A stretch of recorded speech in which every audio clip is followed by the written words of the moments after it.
Oke, bismillahirrahmanirrahim. Assalamualaikum warahmatullahi wabarakatuh. Alhamdulillah, salatu wassalamu ala rasulillah wa ala alihi wa sahbihi. Alhamdulillah kita diberi kesempatan dan alhamdulillah kita juga dalam kondisi dijaga oleh Allah dari pandemi COVID-19. Insyaallah sehat semuanya, dimudahkan semua. Ayah bunda, para peserta kelas inspiratif season yang keempat yang berbahagia, ada beberapa hal yang ingin kami sampaikan terkait dengan pelaksanaan kelas ini. Saya bersyukur alhamdulillah sekali teman-teman banyak yang menyimak ya. Persentasenya itu lebih dari 80%. Hampir 120 orang yang menyimak di sesi pertama yang dilaksanakan di malam. Ini luar biasa. Untuk sebuah kelas bimbingan online dengan tingkat persentase kehadiran mencapai 80%-an itu sungguh suatu prestasi yang luar biasa dan patut diapresiasi. Harapannya ini bisa dipertahankan dan teman-teman semua, pesan saya sebisa mungkin betul-betul menyimak. Pukul 19.30 sampai 21.00 bahkan sampai 21.30 tadi malam, teman-teman betul-betul menginvestasikan waktunya sekitar 1,5 jam sampai 2 jam untuk betul-betul belajar. Mengapa demikian? Karena hadirnya kita dengan sekedar menyimak di luar sesi pasti mendapatkan feel yang berbeda. Ustadz Muhammad Nadif Aliani menginvestasikan waktunya, energi curhat pikirannya untuk menuliskan materi itu secara live. Jadi itu adalah live chat dari beliau, ada energinya di dalamnya, ada keberkahan ilmu di dalamnya, sehingga harapannya teman-teman semua yang bunda dapat mendapatkan keberkahan dari itu yang disampaikan secara langsung. Yang kedua yang ingin saya sampaikan bagi teman-teman yang belum mengisi kuesioner yang kemarin sudah kita bagikan dan pagi ini juga saya bagikan, tolong diisi ya, tolong diisi karena itu sangat penting buat kita semua. Baik teman-teman semua, ada banyak yang masuk yang japri ke saya tentang pertanyaan-pertanyaan, tapi itu nanti akan saya ulas. Yang ingin saya sampaikan adalah ternyata dari sekian banyak pertanyaan yang masuk itu mengambil ada satu benang merah bahwa betul kita itu tidak bisa lompat membahas tentang anak kalau belum selesai membahas tentang diri kita. Karenanya di kelas inspiratif ini kita melaksanakannya dengan tahap per tahap. Tadi pagi kita diskusi dengan tadi di telepon bahwa mungkin kalau misalkan situasinya sudah normal kembali, kita akan mengadakan semacam acara gathering, katakan family camp. Family camp, para keluarga berkumpul yang membahas memang dari setiap tahap demi tahapnya. Yang pertama, seperti bulan Ramadan lalu kita membahas tentang orang tua.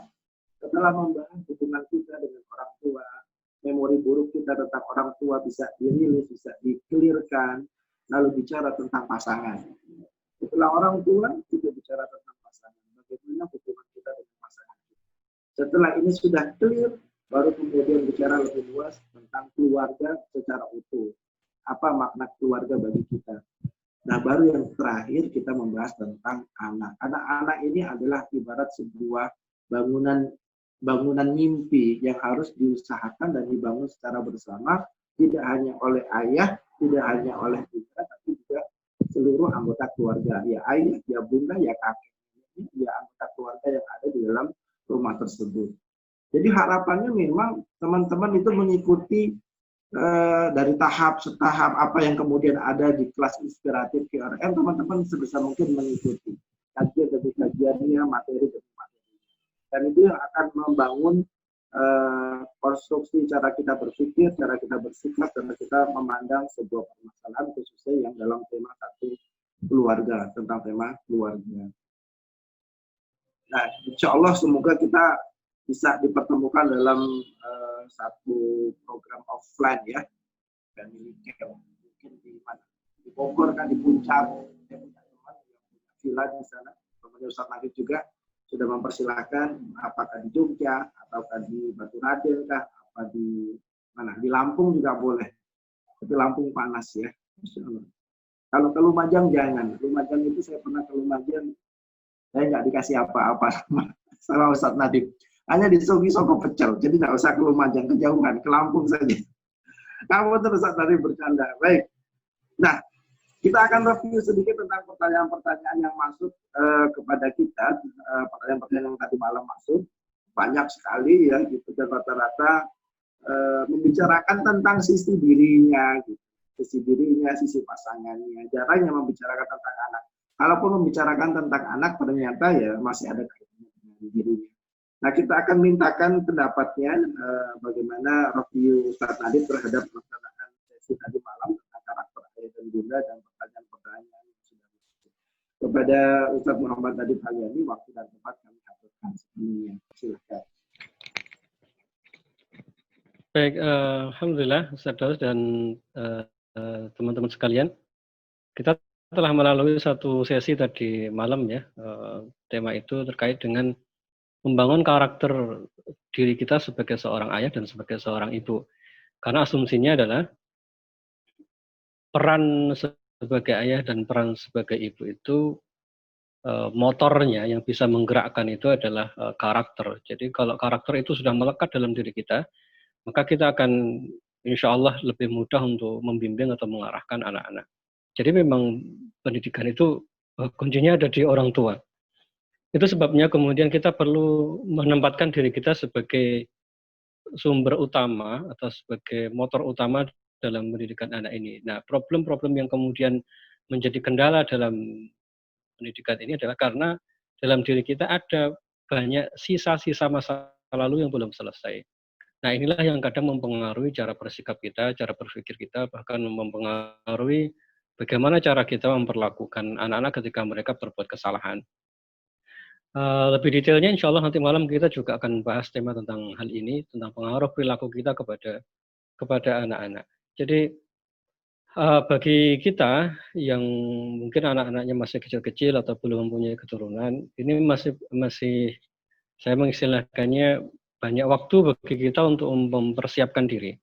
Tetapi bagi mereka yang sudah punya keturunan tidak perlu berkecil hati karena tidak ada kata terlambat lah. Masih terlalu banyak waktu yang bisa kita gunakan untuk menempa diri kita. Kuncinya hanya maukah kita berproses, hanya itu saja. Kalau kita ingin mau dan siap berproses, maka insya Allah proses dalam diri kita itu sendiri berpengaruh kepada diri anak. Kadang orang tidak menyangka ya, kasus-kasus yang kita temui itu begini. Jadi orang punya problem dengan pasangannya, tapi begitu dia menyelesaikan problem dengan pasangannya, anaknya berubah begitu. Ini hal yang kadang tidak kita temukan secara teorinya, tetapi di lapangan demikian.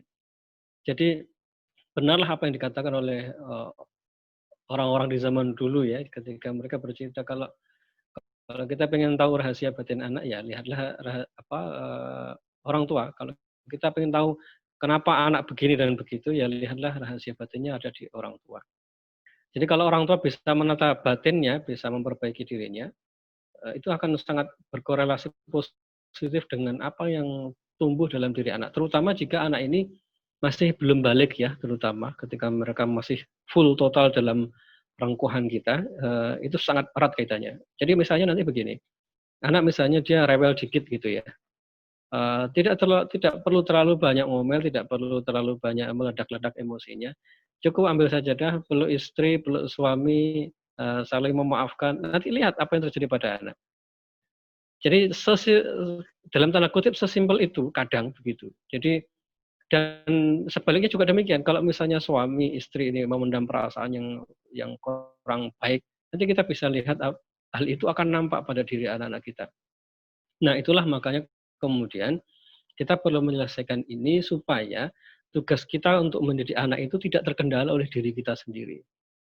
Dan Masya Allah kemarin kita baca pertanyaan-pertanyaan itu ya, saya ikut ini ikut terharu Masya Allah. Jadi begitu banyak problem yang kita hadapi yang belum selesai. Dan bismillah mudah-mudahan ini menjadi salah satu jalan untuk kita menyelesaikannya.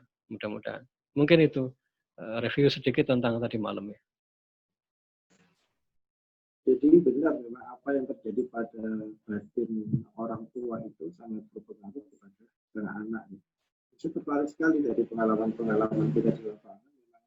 Ternyata ketika kita atau orang tua itu mau berproses gitu, insya Allah ya, itu berpengaruh luar biasa pada diri anak.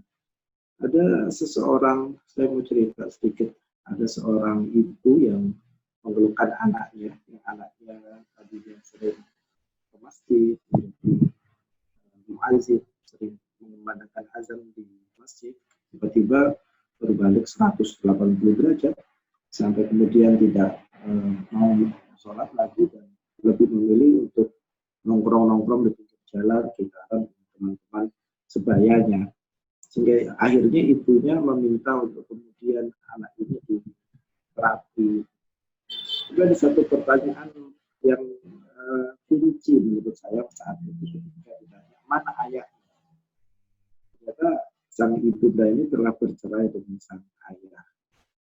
Nah, bercerai dengan ayah dengan alasan ayahnya itu pemabuk, suka berjudi, tidak memberikan contoh teladan yang baik, sehingga akhirnya tentu bercerai apapun alasannya tetap meninggalkan bekas luka, ya, kesedihan dan sebagainya. Nah, repotnya emosi negatif yang masih ada di dalam batin sang bunda itu kadang terlampiaskan pada sang anak ini. Anak ini kalau telat pulang dari main itu selalu dimarahi, dinasehati dengan marah gitu. Kamu kok mainnya lama, pulangnya kok telat, kamu mau kayak bapak kamu, dan seterusnya sering ngomong begitu. Apa kamu pengen seperti bapak kamu? Kalau pulang itu jangan malam-malam, kalau malam jangan malam-malam, ingat sholat, kamu pengen kayak bapak kamu. Dan sampai akhirnya betul-betul meniru seperti bapaknya. Mungkin salah satunya karena ucapan buruk dari orang tua yang berkabur. Jadi nanti ada sesi tersendiri yang akan kita bahas. Namun dari ini kita bisa belajar bahwa dampaknya sangat mengerikan ternyata ya Ustadz ya. Apa yang tersimpan dalam jiwa, dalam rohani orang tua itu bisa luar biasa dampaknya. Dampaknya bisa sampai seorang anak meninggalkan sholatnya, tidak lagi jadi muazzin. Itu kan sangat luar biasa. Dan semoga teman-teman semua setelah menyimak sesi demi sesi, materi demi materi yang kita bahas di kelas istirahat ini, bergerak untuk kemudian betul-betul mau memperbaiki diri, mau menyelesaikan apa yang memang belum selesai di masa lalunya. Baik, ada hal lain yang mungkin ingin disampaikan Ustaz terkait dengan bahwa orang tua itu menjadi referensi utama dalam proses pendidikan anak, dan bagaimana seharusnya orang tua ini membekali dirinya agar menjadi seorang referensi yang baik dalam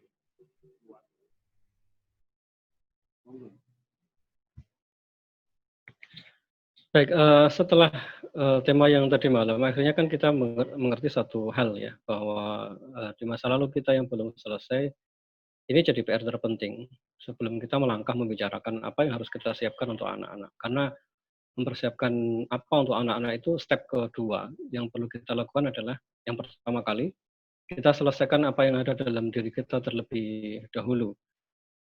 Berupa amal soleh, kemudian memperbaiki diri, menyelesaikan semua problem-problem batin antara kita dengan pasangan, dengan orang tua. Ya, secara bertahap kita harus mulai melalui itu semua. Misalnya, mulai belajar untuk memperbaiki hubungan kita dengan orang tua, memperbaiki hubungan kita dengan pasangan. Ini step yang paling mendasar terlebih dahulu. Kalau ini agak berat, tentu nanti perjuangan untuk mengarahkan anak-anak menjadi berlipat ganda energi yang kita butuhkan. Jadi saya ingin berpesan kepada para ayah dan pada para bunda yang ada dalam majelis grup ini, mari sama-sama kita letakkan ego kita masing-masing demi kebaikan anak-anak kita. Karena tanpa kita sadari, apa yang ada dalam diri kita ini berpengaruh kepada mereka. Jadi berhentilah saling menyalahkan suami istri, siapa yang paling benar, siapa yang paling salah. Berhenti untuk berkeluh kesah tentang mertua, tentang orang tua. Stoplah bicara tentang itu semua, kita selesaikan dengan baik. Kita ingin menatap lebih jauh ke depan, ada anak-anak yang Allah amanahkan kepada kita. Jangan sampai itu semua terganggu karena kita masih menyimpan perselisihan dengan orang tua, dengan mertua, atau dengan pasangan. Mari sama-sama kita tinggalkan itu semua supaya kita bisa melangkah setelah ini. Mungkin itu, Ustaz Daus. Jadi kalau dari penjelasan Antum tadi, kabarnya memang kita harus punya rencana amal soleh ya. Rencana amal soleh, katakan tadi hal-hal yang sederhana, bakti kepada orang tua, mau berkunjung, memaafkan mungkin, mulai banyak melakukan kegiatan bersama dengan pasangan. Tapi kalau dari paparan ini, jadi saya ingat tentang hadis Huzaifah. Saya ingin menjelaskan sebenarnya hadis Huzaifah tentang fitnah. Seorang itu pasti terkena fitnah di dalam hidupnya, lalu dalam keluarnya ternyata Rasulullah SAW itu tidak terlalu ribet. Justru mengatakan amal soleh itu menjadi salah satu jalan keluar. Saya ingin Antum sedikit mereview tentang hadis yang disampaikan oleh Huzaifah kalau tidak salah ya. Monggo, Ustaz.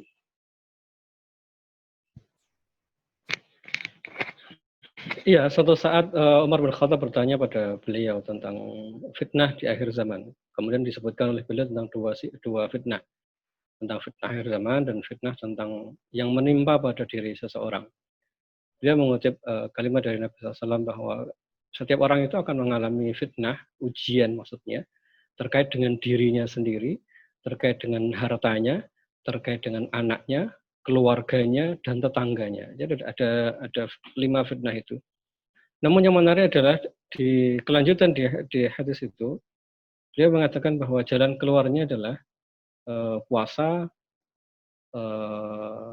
salat, sedekah, dan amar ma'ruf nahi munkar. Jadi ternyata penjelasan dari Ibnu Hajar Asqalani dan yang lainnya ketika menjelaskan hadis ini.